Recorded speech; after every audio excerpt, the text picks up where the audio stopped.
नमस्कार दोस्तों, KD education YouTube channel में आपका स्वागत है। देश के किसी भी राज्य में शिक्षक वैकेंसी आती है या फिर टेट सी टेट बीएड से जुड़ी न्यूज़ होती है, हम आपके लिए सबसे पहले वीडियो लेकर आते हैं। आपका अपना चैनल है, सब्सक्राइब करके बेल आइकन को जरूर दबाएं। बीएड वाले अभ्यर्थियों के लिए आई बेहद बड़ी खुशखबरी। पूरे देश में शिक्षक भर्ती में नया नियम होगा लागू, अब मिलेगा बम्पर फायदा। जी हाँ दोस्तों, सरकार की तरफ से शिक्षक भर्ती को लेकर ऐलान कर दिया गया है। लोकसभा में केंद्रीय शिक्षा मंत्री की तरफ से बड़ा अपडेट दिया गया है दोस्तों। शिक्षक भर्ती को लेकर इस वक्त की बड़ी खबर आ रही है। जी हां दोस्तों, केंद्रीय विद्यालयों के अंदर और इसके साथ ही जो नवोदय विद्यालय हैं उनके साथ साथ अन्य सभी विद्यालयों में बम्पर शिक्षक भर्तियां की जाएंगी। इसके साथ ही 40,000 पदों पे शिक्षक भर्ती को मंजूरी प्रदान कर दी गई है। और इस भर्ती में दोस्तों वो अभ्यर्थी भी आवेदन कर सकते हैं जिनके ग्रेजुएशन में 45% से कम नंबर हैं। जिन्होंने 2011 से पहले ग्रेजुएशन किया था उनको भी इस भर्ती के अंदर मौका दिया जाएगा। इसके साथ ही शिक्षक भर्ती में अब न्यूनतम अंक तय कर दिए गए हैं, यानी जिनके शिक्षक भर्ती का जो मेन एग्ज़ाम होता है उस मेन एग्ज़ाम में जिन अभ्यर्थियों के 45% से कम नंबर आएंगे उनको मेरिट में शामिल नहीं किया जाएगा। 45% से ऊपर वालों की ही मेरिट बनेगी। तो इससे दोस्तों जो शिक्षक भर्ती में खाली पद रह जाते हैं उनको अगली भर्ती में पूरा किया जाएगा। पहले ऐसा होता था कि जिनके कम नंबर होते थे उनको भी इस भर्ती में ले लिया जाता था, लेकिन अब इस वैकेंसी में बड़ा बदलाव किया गया है। इसके साथ ही बीएड वाले अभ्यर्थियों को अनिवार्य रूप से शिक्षक भर्ती में शामिल करने को लेकर भी बड़ी खुशखबरी आ रही है दोस्तों। जिन अभ्यर्थियों ने पहले से बीएड कर रखा है उन्हें रोजगार देने और शिक्षक भर्ती में उनका चयन करने को लेकर बड़ी खबर आ रही है। पूरे देश में 2 लाख से अधिक पदों पर भर्तियां होने वाली हैं। केंद्रीय शिक्षा मंत्री ने इसको लेकर अपडेट दिया है। उन्होंने कहा कि राज्य सरकारों को निर्देशित किया जा रहा है शिक्षकों के खाली पद भरने को लेकर। तो देश के कई राज्यों में बम्पर शिक्षक भर्ती जो है वो होने वाली है। तो अभी कौन से राज्य में भर्ती आई हुई है, कहां पर क्या रहेगा, आगे इस वीडियो में आपको नई भर्ती की पूरी जानकारी देंगे। तो लास्ट तक वीडियो को आगे आप पूरा जरूर देखिएगा।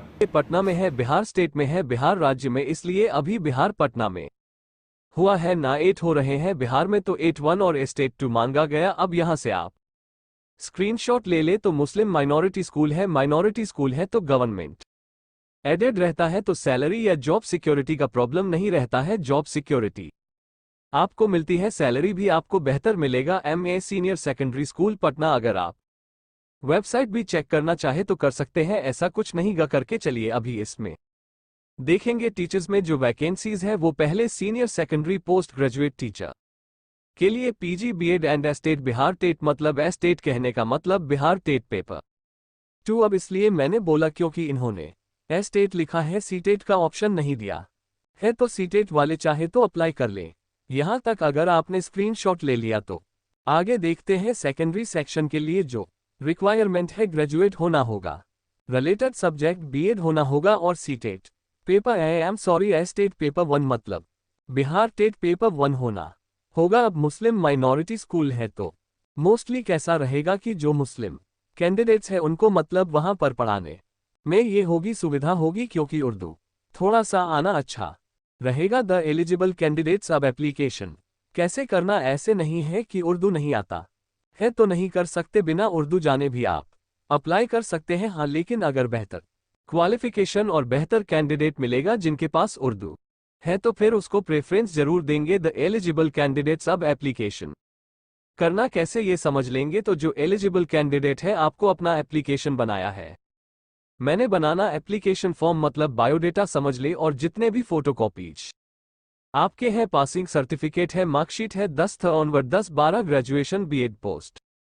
ग्रेजुएशन चाहिए तो पोस्ट ग्रेजुएशन एस्टेट सभी का जो है ना, एक आइडेंटिटी प्रूफ के लिए कुछ भी आप आधार कार्ड पैन कार्ड कुछ भी दे दे, इन सबको फोटोकॉपीज लेनी है इन सबकी, और एक फोटोकॉपीज पे साइन होनी चाहिए आपकी खुद की, तो उसे बुलाते हैं सेल्फ अटेस्टेड। सो अभी प्रमाणित या सेल्फ अटेस्टेड आपकी अपनी सिग्नेचर होनी चाहिए, लेटेस्ट फोटोग्राफ होना चाहिए, आईडी प्रूफ तो मैंने बताया ही, और सेल्फ एड्रेस अपना पता लिखा हुआ भी आप एक रजिस्टर्ड एनवलप मतलब रजिस्टर्ड पोस्ट से वो आपको भेज सके दोबारा। अगर आप शॉर्टलिस्ट होते हैं तो ऐसा स्टैंप किया हुआ आपका अपना पता लिखा हुआ एक एनवलप, मेन एनवलप के अंदर रखना है। The applicant will mention the subject applied for at the top of the envelope, और आप कौन सा सब्जेक्ट कौन सा पोस्ट अप्लाई कर रहे हैं यह एनवलप के टॉप में लिखेंगे। आपका अपना नाम तो लिखेंगे ही। Application for the post of suppose जो भी है यहाँ पे application for the post of English teacher या Hindi teacher for secondary section 8 MA senior secondary school Patna, ये टॉप में लिखेंगे, आप अपना एड्रेस लिखेंगे, मेन एनवलप के अंदर एक और एनवलप डालेंगे, उसमें भी आप अपना पता लिखेंगे और जहां पर भेजना है उसका भी पता लिखेंगे। द मैनेजिंग कमेटी है the right to withdraw any post और द होल एडवर्टाइजमेंट, यह ऐसे लिखते हैं सेफर साइड, क्योंकि कल कुछ प्रॉब्लम हो तो फिर वो एडवर्टाइजमेंट विड्रॉ भी कर लेते है। The candidate will get upper age relaxation as per rules for 8/2019 and 8/2023 application to be send on. अच्छा, अब इन्होंने एज की तो बात की नहीं, बस लिख दिया एज में रिलैक्सेशन मिलेगा, तो समझ ले कि देखिए एज का कैसा रहेगा, 40 ईयर्स तक के कैंडिडेट हैं तो पीजीटी पोस्ट ग्रेजुएट टीचर के लिए अप्लाई करें, 35 ईयर्स तक के कैंडिडेट ट्रेन ग्रेजुएट टीचर के लिए अप्लाई कर ले। एप्लीकेशन किस एड्रेस पर भेजना है? To the secretary MAAS school Patna city Patna, और ये 8 लिखना और 1 2 3 4 शून्य डालने है और फिर 8 लिखना है। पहले एडवर्टाइजमेंट जून में निकाला है इन्होंने, तो ये लास्ट डेट है इनकी 38 सितंबर 2024। आपका आवेदन 30 सितंबर 20,224 तक, मतलब काफी समय, 1 महीना पूरा। मैंने 28 आज अगस्त को बनाया है, 28 अगस्त को, तो अगस्त महीना लगभग खत्म हो गया, तो 38 सितंबर 30 सितंबर लास्ट डेट है, तो पूरा 1 महीना है आपके पास।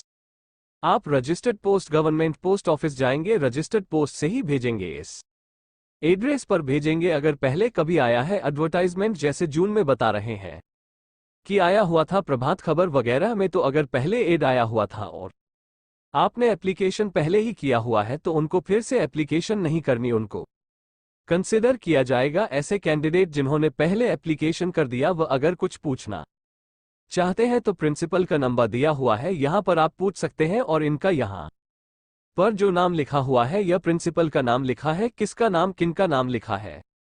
सेक्रेटरी का डॉक्टर S मसूद आलम। तो ये है एडवर्टाइजमेंट, होप आपने स्क्रीनशॉट ले ली होगी। एक बार देख लेते हैं ऑफिशियल वेबसाइट भी। देखिए स्कूल कितना अच्छा है, बिल्डिंग, इसका इंफ्रास्ट्रक्चर कितना अच्छा, MAA हाई स्कूल लिखा हुआ है। एक बार फिर से देखते हैं, Mohammad MA stands for Mohammad Anglo Arabic senior secondary school, क्योंकि स्कूल में नाम में लिख दिया अरेबिक, तो उर्दू वगैरह जानना, मतलब प्रेफरेंस देंगे। तो ये पटना सिटी में, पटना में है, ये मेन एंट्रेंस है। आप जब भी अगर इंटरव्यू वगैरह के लिए शॉर्ट लिस्ट होंगे, कहीं पर भी आप इंटरव्यू के लिए शॉर्ट लिस्ट होते हैं, तो सबसे पहले तो जहां फीस नहीं लिखा वहां किसी भी तरीके की फीस पेमेंट नहीं करनी है आपको। अगर पहले से फीस नहीं ले रहे हैं फॉर्म भरते समय, तो बाद में कहीं भी कोई फीस आपसे चार्ज कर रहा है तो वह आपको नहीं देना चाहिए। दूसरी चीज है कि कोई भी हो इंटरव्यू, जब भी आप जा रहे हैं तो स्कूल विजिट करें और स्कूल ही जाए। और दूसरी चीज है कि स्कूल जाते समय कोई ना कोई आपके साथ रहे तो वो बेहतर रहता है। तो ये बस यह मैंने इमेज शेयर की आपके साथ, स्कूल के जो बच्चे हैं उनका और स्कूल का जो इंफ्रास्ट्रक्चर है वह दिखाने के लिए आपको एडवर्टाइजमेंट तो मैंने आपको स्क्रीनशॉट लेने के लिए बता दिया। हालांकि यहां पर भी